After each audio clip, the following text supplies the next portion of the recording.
प्यारे बच्चों नमस्कार, वेरी गुड मॉर्निंग। मैथ की क्लास में आपका स्वागत है। बीएससी बीएड सेकंड का आज नया टॉपिक, नया चैप्टर स्टार्ट कर रहे हैं। 3 चैप्टर हमारे हो चुके हैं उत्तर कलन के, हायर कैलकुलस के। पहला था हमारे पास लिमिट, अगला कंटिन्यूटी और थर्ड था डिफरेंशिएबिलिटी। आज चौथा चैप्टर हम स्टार्ट कर रहे हैं मीन वैल्यू थ्योरम। क्या है मध्यमान प्रमेय, जिसको हिंदी में बोलते हैं मध्यमान प्रमेय, क्या कहता है? तो किसी फंक्शन के बारे में बताएगा, किसी कोई फंक्शन है इंटरवल ए बी के अंदर कोई फंक्शन कंटिन्यू है, तो उसके बीच में कहता है कि कोई ऐसा बिंदु मिलेगा जिसके ऊपर वो कोई कंडीशन सेटिस्फाई करेगा। ठीक है, तो यानी वो मध्यमान प्रमेय का मतलब ये है कि जो बिंदु ए और बी है उसके बीच में कोई फलन मूव कर रहे हैं, तो उसके बीच में एक बिंदु निकालना है ए और बी के बीच में। ठीक है, तो उस बिंदु के बारे में हमें चर्चा करनी है। ठीक है, वो बिंदु क्या होगा और कैसे निकालते हैं, इंटरवल ए बी के अंदर ऐसा बिंदु निकालेंगे। ठीक है, तो वो क्या है, तो वो मध्यमान प्रमेय बताएगा। इसमें 3-4 थ्योरम होगी।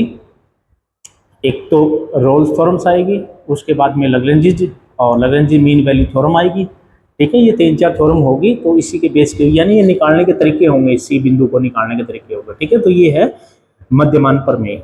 तो देखते हैं हम आज पहला जो थ्योरम कर रहे हैं मीन वैल्यू थ्योरम की, रोल्स थ्योरम। रोल्स ने क्या बताया था, वो सी बिंदु निकालने का एक तरीका बताया था। ठीक है, वो क्या तरीका है और देखते हैं क्या स्टेटमेंट है रोल्स थ्योरम की। तो रोल्स थ्योरम से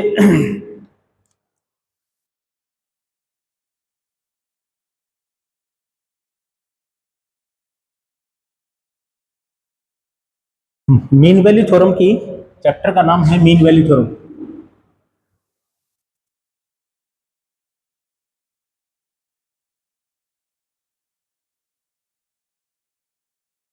मध्यमान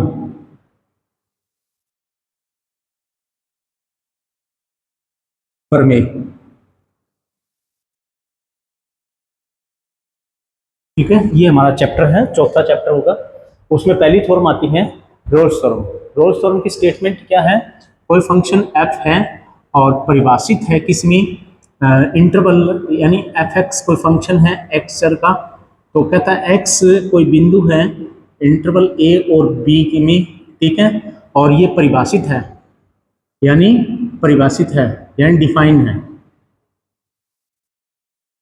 इसका मतलब क्या हुआ, ए बी इंटरवल के अंदर सभी बिंदुओं पर फलन का मान परिभाषित है, यानी फाइनाइट वैल्यू दे रहा है। ठीक है, तब कहता है क्या घटना घटेगी, नंबर 1 कि एफ एक्स कंटिन्यू हो, कंटिन्यू हो in A B, close interval A B के अंदर। ठीक है, नंबर 2 बी पॉइंट क्या कहता है, F x is differentiable in open interval A B, A और बी को छोड़ के बाकी सारे बिंदुओं के ऊपर उसका डेरिवेटिव एग्जिस्ट करता हो। नंबर सी 3 क्या कहता है कि एफ जो बिंदु ए और बी है उसके ऊपर फलनों के मान एफ ए और बी के ऊपर फलन का मान एफ बी दोनों इक्वल हो, तब देन एक बिंदु मिलेगा इस इंटरवल ए बी के बीच में। अगर ये 3 कंडीशन सेटिस्फाई है किसी भी फलन एफ एक्स के लिए इंटरवल ए बी के अंदर, ये 3 कंडीशन सेटिस्फाई है, तब कहता है एक ऐसा बिंदु सी मिलेगा। Then there exist a point C belonging to a b such that, इस प्रकार से कि एफ डैश सी पर उस बिंदु जो सी ए बी के अंदर मिलेगा तो उसके ऊपर फलन का मान 0 रहेगा। तो ये सी निकालने का तरीका रहेगा हमारा। ठीक है, मध्यमान में मैंने पहले ही बता दिया था कि सी निकालने के लिए बात करेगा वो। ठीक है, तो वो सी बिंदु जिसके ऊपर फलन का डेरिवेटिव है ना 0 हो, तो यानी फलन का डेरिवेटिव 0 उस बिंदु के ऊपर पहले से लेके चलते हैं तो वो सी बिंदु निकल जाएगा। ठीक है ना, तो ये है मध्यमान प्रमेय। इसकी स्टेटमेंट आ सकती है। ठीक है, और प्रूव करना अभी तक तो नहीं आया, बट फिर भी हमें थोड़ा सा पता होना चाहिए। ठीक है, तो इसको हम करते हैं थ्योरम को प्रूफ।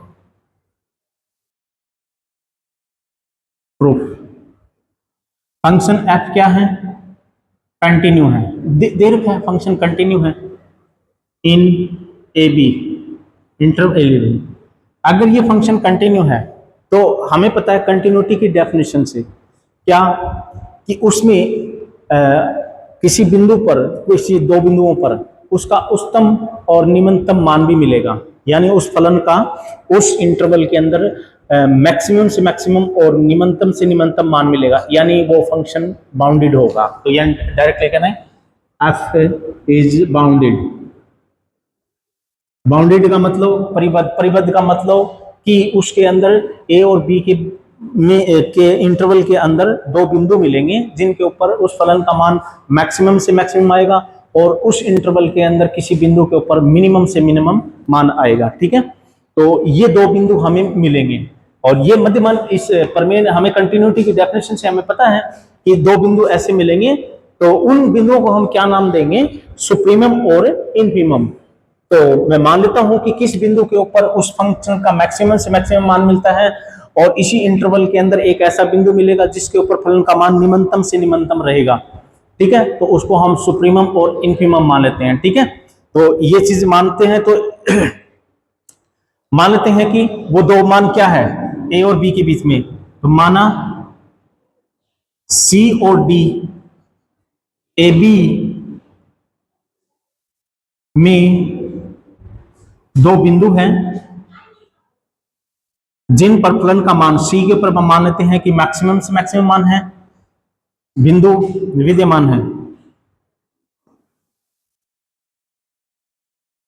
ठीक है, और वो सी और डी कैसे बिंदु है, सी के ऊपर फलन का मान क्या है, अधिकतम से अधिकतम, और उसको मैं कैपिटल एम से मान लेता हूं, और डी के ऊपर फलन का मान कम से कम है, निम्नतम, उसको मैं स्मॉल एम, यानी फलन का डी के ऊपर, यानी कोई बिंदु है ए बी इंटरवल के अंदर जिसके ऊपर फंक्शन का मान निम्नतम से निम्नतम आता है और उस सी के ऊपर मैक्सिमम से मैक्सिमम आता है। ठीक है, तो इस प्रकार से ये दो बिंदु, और यानी यही दो बिंदु है क्या है, बाउंडेड भी कहलाएंगे दो जो मान है। ठीक है, चलो अब केस लेते हैं हम, जो ये स्मॉल एम कैपिटल एम और स्मॉल एम है ना, ये क्या फंक्शन का मान ही है, अधिकतम से अधिकतम और निम्नतम से निम्नतम। ठीक है ना, फंक्शन का इस इंटरवल के अंदर। लेट्स सपोज एक मिनट के लिए थोड़ा सा मैं बता देता हूं कैसे, कि कोई फलन जा रहा है मतलब ऐसे, और इंटरवल हमारे पास ये है। ठीक है, और जैसे मैं ये मान लेता हूं, और यहाँ पर ये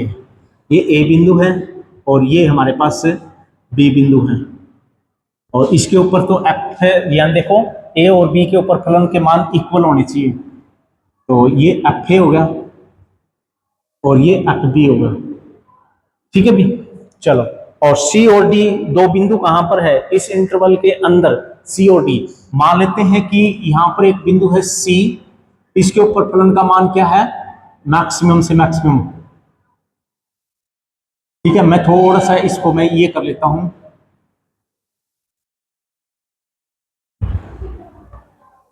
थोड़ा सा मॉडिफाई कर लेते हैं।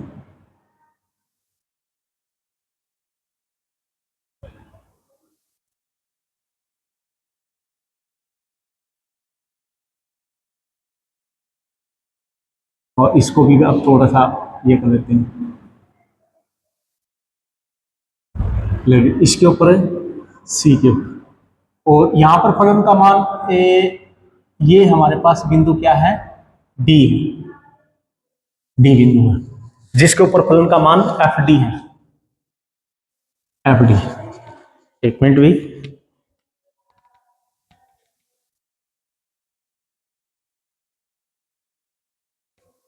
चलिए सर कोई बात नहीं, चलो ठीक है। अब यहां पर सिचुएशन क्या हो सकती है, सी और डी के ऊपर फंक्शन का मैक्सिमम मैक्सिमम मान और डी के ऊपर फलन का मान मिनिमम से मिनिमम है। ठीक है ना, फलन हमें पता है कि डी हम थोड़ा सा ये नीचे है, तो इसके ऊपर फलन का मान जो है ना ये कम से कम है, और सी एफ सी मान है ना ये मैक्सिमम से मैक्सिमम ऊंचाई के ऊपर। ठीक है, तो अब मैं केस लेके चलता हूं नंबर 1, केस नंबर 1, क्या कि एम और स्मॉल एम और कैपिटल एम इक्वल भी हो सकते हैं, स्मॉल एम और कैपिटल एम इक्वल भी हो सकते हैं, दो केस भी, ये तो चलो ठीक है मैंने बनाए हैं एफ डी और एफ सी, ये कैपिटल एम हो गया और एफ डी स्मॉल एम हो गया, ठीक है। ये कई बार इक्वल भी हो सकते हैं, कोई जरूरी नहीं है। कैसे? अगर ये फंक्शन कांस्टेंट हो, ठीक है ना, यानी ये फंक्शन क्या हो, कांस्टेंट हो, यानी एक्स एक्सिस के समांतर चलता ही रहे। जैसे मैं थोड़ी सी आकृति बनाता हूं, ये रहा फंक्शन, तो यानी जैसे ये क्या है, ए बिंदु है और ये बी बिंदु है, ए और बी। तो यहां पर हमें पता है, यहां पर कहीं पर भी कोई बिंदु ले लो, तो यही तो मैक्सिमम रहेगा और यही मिनिमम रहेगा इनमें, है ना।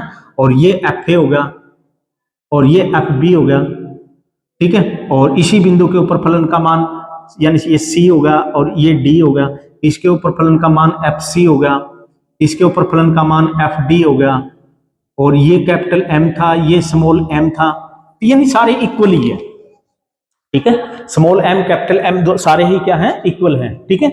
तो इक्वल है तो हमें पता है कि लिख देंगे f c is equal to f d is equal to M capital M, ठीक है। और या फिर ये लिख देंगे कि सभी मानों के लिए होगा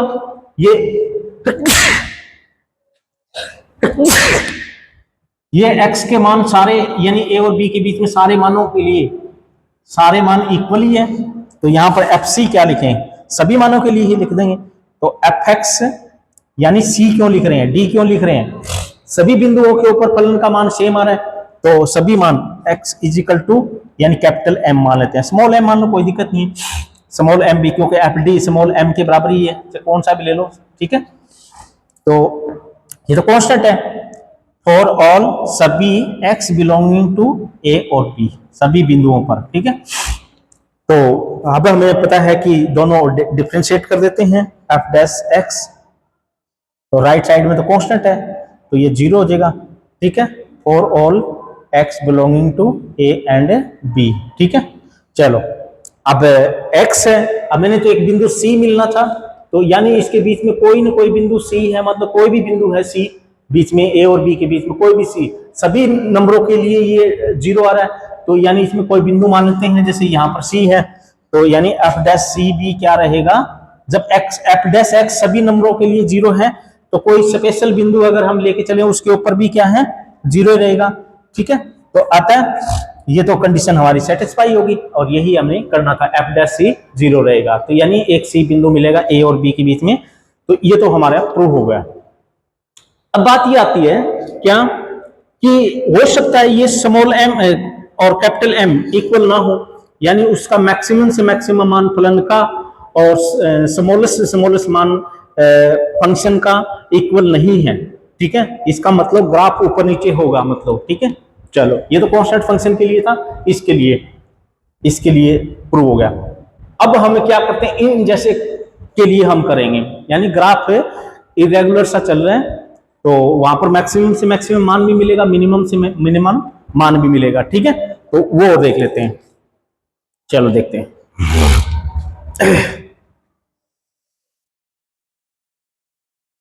इसका हो गया। अब मैं करता हूं केस नंबर सेकंड। केस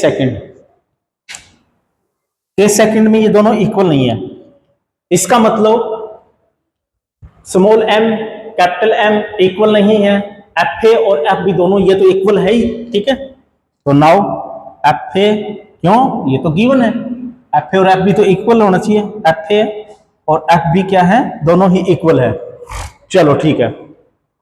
और ये स्मॉल एम, यानी इस इंटरवल के अंदर जो सुप्रीमम और इन्फीमम है वो भी इक्वल नहीं है। अगर इक्वल नहीं है तो ये ध्यान से देखिएगा क्या कि जो ये एफ ए और एफ बी दोनों इक्वल है, और एम क्या है वैसे, एक्चुअली में एम क्या है, एफ सी है, यानी ये कैपिटल एम है, और एफ डी, डी बिंदु के ऊपर मिनिमम से मिनिमम मान आ रहा है वो स्मॉल एम है, और f a is equal to f b है। इसका मतलब क्या हुआ कि यो एम और स्मॉल एम और कैपिटल एम इन दोनों में से, यानी कि एफ ए और एफ बी के बराबर कम से कम एक तो नहीं होगा, क्योंकि उस फलन का मैक्सिमम से मैक्सिमम मान, भाई वो फंक्शन ये दोनों इक्वल हैं, ठीक है, और इनके ऊपर मैक्सिमम और मिनिमम मान भी निकला हुआ है फंक्शन का, ठीक है, तो हो सकता है कि ये जो स्मॉल m है वो fa के बराबर हो जाए, तो ये कैपिटल तो नहीं होगा। क्यों क्यों नहीं होगा? क्योंकि ये चीज दोनों इक्वल नहीं है, दोनों पहले से ही लेके चल रहे हैं, इक्वल नहीं है। इक्वल नहीं है तो एफ सी और डी के ऊपर फलन का मान इक्वल नहीं होगा। ठीक है, तो हो सकता है कि ये दोनों एफ डी और एफ सी एफ ए और एफ बी के बराबर हो भी सकते हैं, नहीं भी हो सकते हैं, तो कम से कम एक तो नहीं होगा। ठीक है ना भाई, ये हो सकता है कि ये और ये तीन इक्वल हो सकते हैं, तो ये नहीं होगा। ठीक है, इक्वल, क्योंकि ये दोनों इक्वल नहीं है। ठीक है, तो ये इक्वल नहीं है, तो इसका मतलब या तो इस एफ ए से ऊपर होगा या नीचे होगा। ठीक है, ये सिचुएशन हो सकती है। चलो तो लिख देते हैं क्या इस केस के लिए कि आप यानी m है एफ सी तथा एफ डी में कम से कम एक एफ ए तथा एफ बी के समान नहीं है। समान नहीं है कम से कम, क्योंकि हमें पता है कि ये चीज हमने देख ली, तो ये समान नहीं है। तो इसका मतलब जो m निकला था वो c बिंदु पर से निकला था, और d यानी ये जो c और d है दोनों में से कोई बिंदु है ना वो a और b के बीच में है, मतलब कोई बिंदु है जिसके ऊपर c और d निकले हैं, मतलब fc और fd निकले हैं। ठीक है, तो ये c और d है ना इस इंटरवल a और b के बीच में है कहीं ना कहीं। ठीक है, चलो तो इसका मतलब ये जो खुद c और ये खुद d है ना वो b a और b के समान भी नहीं है। ठीक है ना, यानी इसके बराबर भी नहीं होगा। तो इसका मतलब ये हुआ, क्योंकि फंक्शन तो एक ही है, फंक्शन तो एक ही है, f है सभी में, और d के ऊपर फलन का मान m आया, fc के ऊपर अधिकतम से अधिकतम आया, बट बिंदु के ऊपर फलन का मान सेम नहीं है, तो इसका मतलब ये c और d बिंदु भी सेम नहीं है। ठीक है ना, तो इसका मतलब हम ये कह सकते हैं कि ए ये जो सी बिंदु है, मतलब एक मिनट के लिए मान लेते हैं कि सी बिंदु है, मान लो अधिकतम से अधिकतम है, सी है बिंदु ए और बी के बीच में लाई करेगा। ठीक है, भी बिंदु एक मिल गया क्योंकि इसके ऊपर फलन का मान अधिकतम से अधिकतम मिला है। ठीक है, तो यानी ये बीच में ही लिया, मतलब कहीं से कहीं इंटरवल ए बी के अंदर ही हमने लिया सी बिंदु, और इसके ऊपर फलन का मान हमें पता है कि मैक्सिमम से मैक्सिमम अधिकतम से अधिकतम मिला, तो यानी सी बिंदु यानी ए और बी के बराबर तो नहीं है, लिख सकते हैं कि सी ए तथा बी के समान नहीं है। जब इनके फलनों के मान समान नहीं है तो बिंदु भी समान नहीं होंगे, फलन तो एक ही है, समान नहीं है। तो इसका मतलब ए बी यानी जो सी बिंदु ए और बी से डिफरेंट है, और सी ए इंटरवल बी के अंदर लिया हमने, तो इसका मतलब सी ए बी के अंदर लाई करेगा। ठीक है भी, इसका मतलब सी बिंदु लाई कर रहा है ए बी के अंदर। अब इसने क्या कहा है कि F x is differentiable in A b. अब जो बिंदु सी है ना ए बी इंटरवल के अंदर है, तो इसके ऊपर अवकलनीय भी होगा। अब सी बिंदु ए बी के अंदर आ गया। ठीक है, अब कंडीशन नंबर बी से, अब बी से कि F x is differentiable, differentiable differentiable होगा सभी बिंदुओं के ऊपर, सभी बिंदुओं के ऊपर डिफरेंशिएबल है, तो सी के ऊपर भी differentiable for all x belonging to a b. ठीक है, ये ओपन इंटरवल है भाई।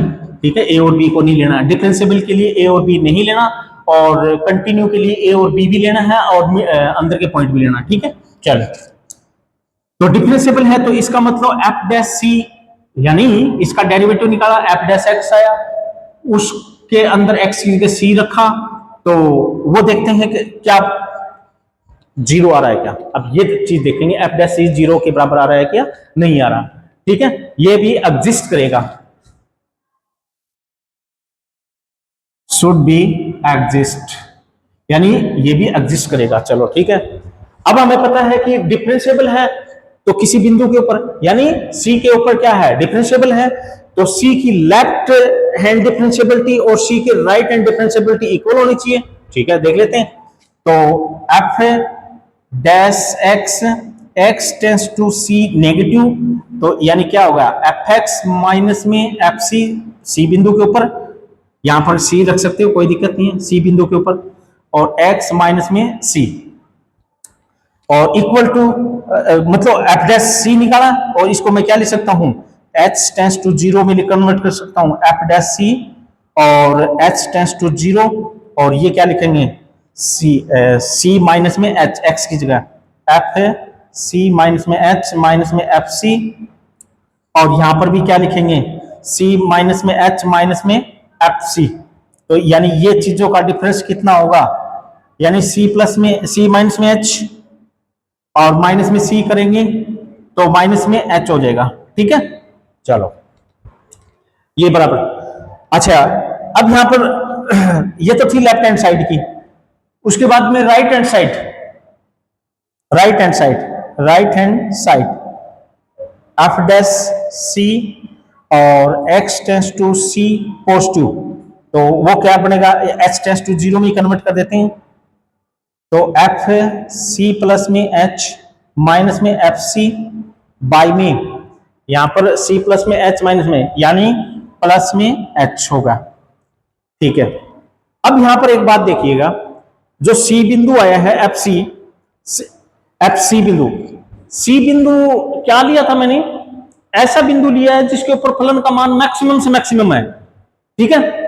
तो यहां पर ये देखिएगा, एक केस लड़ रहे हैं हम, एफ सी प्लस में एच, उससे बड़ा कौन होगा, एफ सी बड़ा होगा, इक्वल भी हो सकता है, ठीक है। ये बात थोड़ी ध्यान रखना, क्योंकि एफ सी क्या है, सी के ऊपर फलन का मैक्सिमम से मैक्सिमम यानी सुप्रीमम आता है वैल्यू, ठीक है। और इसी प्रकार सी माइनस में एच, एफ सी माइनस में एच, वो भी क्या होगा, वो भी क्या है, एफ सी से छोटा ही होगा।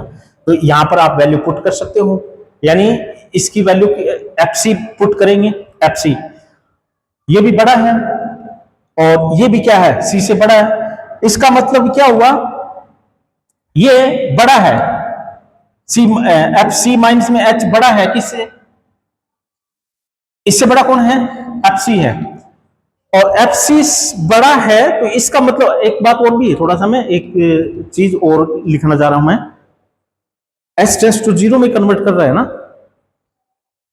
एस टेंस टू जीरो में कन्वर्ट कर रहे हैं, सी प्लस में एच और एस टेंस टू जीरो, हाँ एफ सी बड़ा ही होगा,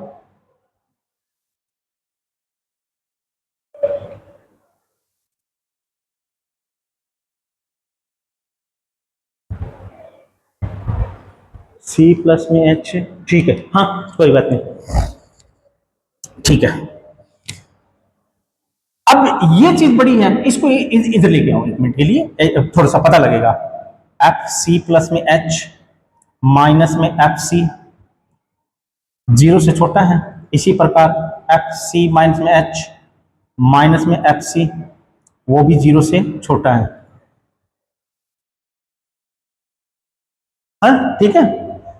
यानी ये नेगेटिव वैल्यू है, ये नेगेटिव वैल्यू है, देख लो चाहिए, जीरो से छोटी है, नेगेटिव है, ये भी नेगेटिव वैल्यू है, अच्छा ये नेगेटिव वैल्यू है, इसका मतलब इसमें माइनस एच में, तो ये क्या हो जाएगी, पॉजिटिव, इसका मतलब ये क्या हो जाएगा, f dash c s tends to zero यानी पॉजिटिव हो जाएगा, और ये क्या हो जाएगा, ये हमारे पास क्या हो जाएगा, नेगेटिव हो जाएगा। इसका मतलब left hand derivative F dash सी और F dash X tends to C negative, और एफ डैश सी और x tends to C positive, यानी लेफ्ट और राइट में हमें पता है कि ये वाली वैल्यू है ना, क्या हो जाएगी, बड़ी हो जाएगी, किससे, इससे, बात समझे, मैं थोड़ी बात समझने की कोशिश करना, इसमें मतलब कुछ नहीं है यहां पर, क्योंकि इसमें नेगेटिव है, इसमें पॉजिटिव है, ये नेगेटिव है, नेगेटिव नेगेटिव ये कितना हो जाएगा, पॉजिटिव हो जाएगा, तो ये जीरो से बड़ा होगा,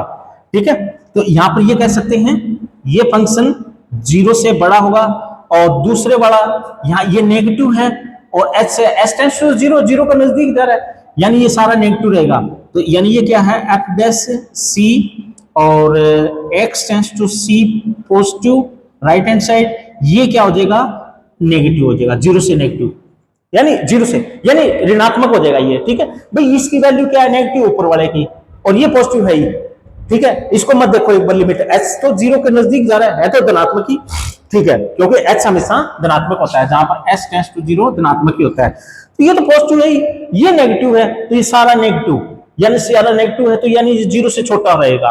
और ये हमें पता है कि ये क्या है, नेगेटिव ही है, वहां से देखो नेगेटिव है, और नेगेटिव कितना होगा, पॉजिटिव, तो इसका मतलब ये भी पॉजिटिव ऊपर वाला भी और ये भी पॉजिटिव, तो यानी ये सारा धनात्मक ही रहेगा, 0 से बड़ा रहेगा, ठीक है।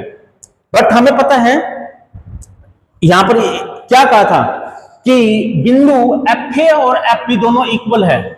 एक बात थोड़ी ध्यान रखना, डिफरेंशिएबल है तो हमें पता है कि जो इसका लेफ्ट हैंड डेरिवेटिव और राइट हैंड डेरिवेटिव है वो दोनों इक्वल होने चाहिए। तो यानी कह रखे हैं, यानी डिफरेंशिएबल एवर, यानी कोई फंक्शन डिफरेंशिएबल है किसी बिंदु के ऊपर तो उसका लेफ्ट डिफरेंशिएबल और राइट डिफरेंशियल इक्वल होना चाहिए। तो यानी F x is differentiable at X is equal to C पर भी, सी बिंदु है कोई बीच में, सभी बिंदुओं के ऊपर डिफरेंशिएबल है, तो आता है एफ डैश सी पर x tends to C negative equal होना चाहिए एफ डैश सी और x tends to C positive, दोनों इक्वल होने चाहिए, ठीक है। तो यानी यहां पर तो एक तो धनात्मक आ रहा है एक ऋणात्मक आ रहा है, किंतु इक्वल भी 0 आ रहा है, तो यानी ये तो तब भी हो सकता है तब ये 0 के बराबर हो, ठीक है ना भाई, एक वैल्यू 0 से बड़ी है, एक 0 से छोटी है, ठीक है, और इक्वल टू 0 भी है, तो वो कब पॉसिबल हो सकते हैं इक्वल, जब 0 के बराबर हो गए, ठीक है, ये तभी पॉसिबल है दोनों, तो यानी कब ये तभी पॉसिबल है जब इनका लेफ्ट और राइट इक्वल हो जाए, इसका मतलब ये चीज इक्वल टू 0 होगा और ये भी इक्वल टू 0 होगा और 0 के बराबर, विच इज ओनली पॉसिबल कब, इफ एफ डैश सी चाहे लेफ्ट हो चाहे राइट हो इक्वल टू 0, यानी ये एफ डैश सी है ना, ये भी 0 के बराबर हो और ये भी क्या है 0 के बराबर हो, यानी इनमें दो केस चल रहे हैं ना, एक तो ग्रेटर देन इक्वल टू 0, इसमें लेस देन इक्वल टू 0, तो इनमें एक केस ये भी है f dash c x tends to c equal to 0 और F dash c x tends to C positive 0, यानी ये दोनों 0 के इक्वल होंगे ना, तब ये दोनों लेफ्ट और राइट इक्वल होंगे, ठीक है ना, अदरवाइज तो केस नहीं बन सकता। तो यानी इसका मतलब f dash c equal to 0 ये मिल चुका है, तो यानी सी बिंदु हमें पहले से लेके चल पड़े थे तो उसका एफ डैश सी 0 आ गया है, ठीक है। तो ये रोल्स थ्योरम थी, और उसके बाद में geometrical interpretation of Rolle's theorem, ये 2 नंबर की आ सकती है भाई, ठीक है। इसका ज्यामितीय मतलब क्या है, इस थ्योरम को थोड़ा सा ध्यान से करना भी, स्टेटमेंट की है बस और कुछ नहीं है, geometrical meaning of Rolle's theorem,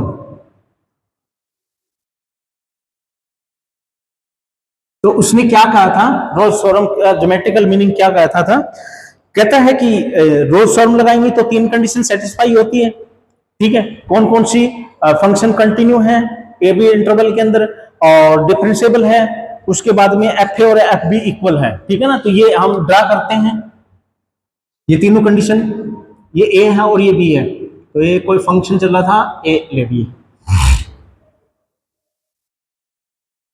आगे चलता जा रहा था, मतलब कोई भी जो भी है, तो इसके ऊपर फलन का मान एफ ए इक्वल है, ए बिंदु है ये बी बिंदु है, इसके ऊपर एफ बी है, तो एफ ए और एफ बी क्या है, इक्वल है, फंक्शन क्या है, कंटिन्यू है, ब्रेक नहीं है, कंटिन्यू है, और इस सभी बिंदुओं के ऊपर फलन का मान अवकलनीय है, यानी कुछ न कुछ मान आएगा, ठीक है, डिफरेंशिएबल किनमें, ए बी इंटरवल के अंदर, और कंटिन्यू किसमें है, ए बी इंटरवल के अंदर, ठीक है, कंटिन्यू भी है। चलिए, तो यानी ये तीनों कंडीशन है, तो इसका मतलब क्या निकलेगा, तो हमें बताया था क्या कि इसके अंदर एक ऐसा बिंदु सी मिलेगा जिसके ऊपर एफ डैश सी निकालेंगे तो वो एफ डैश सी निकलेगा, यानी फंक्शन का डेरिवेटिव निकालेंगे, इस बिंदु के ऊपर ये एफ एक्स था हमारे पास पहले, और उसका डेरिवेटिव निकालेंगे एफ डैश सी हो गया, एफ डैश x आ गया, और f डैश के अंदर बिंदु c के ऊपर, तो वो 0 के बराबर होना चाहिए। तो इसका मतलब क्या हुआ, इसका मतलब क्या हुआ, f डैश c 0 होने का मतलब, या f डैश c 0 होने का मतलब क्या हुआ, यानी इसका मतलब इस बिंदु के ऊपर f डैश c, यानी डेरिवेटिव ने 0 वैल्यू दी है, यानी जो उसका टेंजेंट है ना एक्स एक्सिस के साथ 0 का कोण बना रहा है, और 0 का कोण यानी एक ऐसी रेखा खींचनी है जो एक्स एक्सिस के साथ 0 का कोण बना रही है। 0 का कोण बनाएगी तो वो हमेशा पता है कि एक्स एक्सिस के समांतर ही होगी। तो इसका मतलब मीनिंग क्या निकला हमने कि एफ डैश सी अगर 0 होगा तो इसका मतलब क्या होगा कि जो ये जो टेंजेंट है, this means tangent is parallel to x axis, ये मतलब निकला भाई। यानी जिस बिंदु के ऊपर ये हमारे पास टेंजेंट खींचेगा तो ये हमारे पास क्या होगा, पैरेलल टू एक्स एक्सिस होगा। क्यों? क्योंकि ये टेंजेंट अगर है और एक्स एक्सिस के समांतर हैं तो एक्चुअली में टेंजेंट क्या होता है, dy अपॉन में dx, या फिर m, या जो tangent theta, theta is equal to 0, theta is equal to 0, x axis के साथ थीटा 0 बनाने का मतलब क्या है, एक्स एक्सिस के समांतर ही तो है, ठीक है। तो थीटा इज इक्वल टू 0, तो यानी dy by dx is equal to 0, dy by dx is equal to 0, इसका मतलब f डैश x भी 0, और कोई x की जगह c रख देते हैं तो f डैश c भी 0। इसका मतलब ये हुआ कि x एक्सिस के समांतर कोई रेखा जो भी होगी उसी के बारे में वो बातें कर रहा है, ठीक है ना। तो यानी इस बिंदु के ऊपर यहां पर तो f डैश c 0 आया था, तो इसका मतलब ये तो टेंजेंट है, यानी ये रेखा टेंजेंट है, और ये टेंजेंट है 0 आ रही है, तो इसका मतलब एक्स एक्सिस के समानांतर ही है, ठीक है। तो this means tangent is parallel to x axis, बस, ठीक है। तो यानी इसका मतलब f डैश c ही तो है वो tangent, is parallel to x axis, बस ये बातें हमने करनी थी इसके अंदर, ठीक है भी। उसके बाद में हाँ, कोई जरूरी नहीं है कि बिंदु एक सी मिले, ए और बी के बीच में कई बिंदु भी मिल सकते हैं। जैसे मैं एक ग्राफ बनाता हूं, जैसे यानी यहां पर बी है और ये ए है, इसके ऊपर फलन का मान और इसके ऊपर एफ ए और इसके ऊपर फलन का मान एफ बी। तो यहां पर देखिएगा एक तो ये बिंदु मिल गया और एक ये बिंदु है, ये अधिकतम वैल्यू दे रहा है। थोड़ी सी और भी इसको पीक बना सकते हैं, ले भी, ये भी अधिकतम बना रहा है, ये भी अधिकतम बना रहा है, तो इस बिंदु के ऊपर भी पैरेलल टू एक्स एक्सिस रहेगा और ये पैरेलल टू एक्स एक्सिस रहेगा, और यहां पर भी निम्नतम से निम्नतम है तो वहां पर भी टेंजेंट बनेगा, वो भी एक्स एक्सिस के समांतर रहेंगे, ठीक है। तो यही बात हमने कही है इसमें। और केस फैल कहां पर हो जाते हैं कि भी हो सकता है कि किसी इंटरवल के अंदर, मैं थोड़ा सा केस फैल की बात बता देता हूं कि ये ग्राफ बन जाए, जैसे इसके ऊपर फलन का मान ये a है और ये b है, इसके ऊपर फलनों का मान 1 है, बट यहाँ पर एक बिंदु c है, इसके ऊपर c पर तो फलन का मान a अनंत की तरफ चल रहा है, तो यानी केस फैल हो गया, यानी c के ऊपर केस फैल हो गया। तो इसको हम क्या बोल देते हैं, x is equal to c पर s तक यानी कंटिन्यू नहीं है। दूसरा केस फैल मतलब दूसरी प्रॉपर्टी यानी डिफरेंशिएबल ना हो। डिफरेंशिएबल ना होने का मतलब क्या होगा कि यहां पर हमारे पास एक पीक पॉइंट बन जाए, तो इसके ऊपर भी क्योंकि टेंजेंट नहीं बनेगा, ठीक है। तीसरा केस क्या बन सकता है, तीसरा केस ये बन सकता है कि ये बन जाए, तो यानी एफ ए और f b not equal to f a और एफ बी, तो यानी 3 केस फैल हो सकते हैं। यानी इसका मतलब रोल्स फॉर्म ये कहता है कोई एक भी केस फैल हो गया ना तो सी नहीं निकलेगा, बात यह है सी बिंदु हमें नहीं मिलेगा, एक भी केस फैल होगा, कम से कम एक केस फैल होगा। तीनों के तीनों ही अगर सेटिस्फाई करेंगे, यानी कंटिन्यू भी होना चाहिए, डिफरेंशिएबल भी होना चाहिए, एफ ए और एफ बी के ऊपर फलन का मान इक्वल भी होना चाहिए, तब सी मिलेगा, अदरवाइज सी नहीं मिलेगा इंटरवल ए बी के अंदर, ठीक है। तो ये बातें कही थी, और अगर इनमें से एक प्रॉपर्टी भी फैल होगी तो वो सी बिंदु नहीं मिलेगा, ठीक है भी। बस ये थी हमारी रोल फॉर्म, इसके कल एग्जांपल करेंगे, हम क्वेश्चन करेंगे, तो हम नेक्स्ट वीडियो के अंदर मिलेंगे। Thank you for watching video, धन्यवाद। लाइक शेयर सब्सक्राइब, आपको पता ही कहने की जरूरत नहीं होनी चाहिए, और आप इस वीडियो को थोड़ा सा ध्यान से देखना, कोई अगर आपको दिक्कत आए तो आप पूछ सकते हैं, कमेंट कर सकते हैं कि भी, या फिर पर्सनली मिल सकते हैं कि भी हमें यहाँ से कोई समझ में नहीं। और कोशिश ये करके तो वीडियो को आप बैक करके थोड़ा सा स्लो मोशन में करके आप देख सकते हो, तो हो सकता है वो समझ में आ जाए। ठीक है, तो थैंक यू।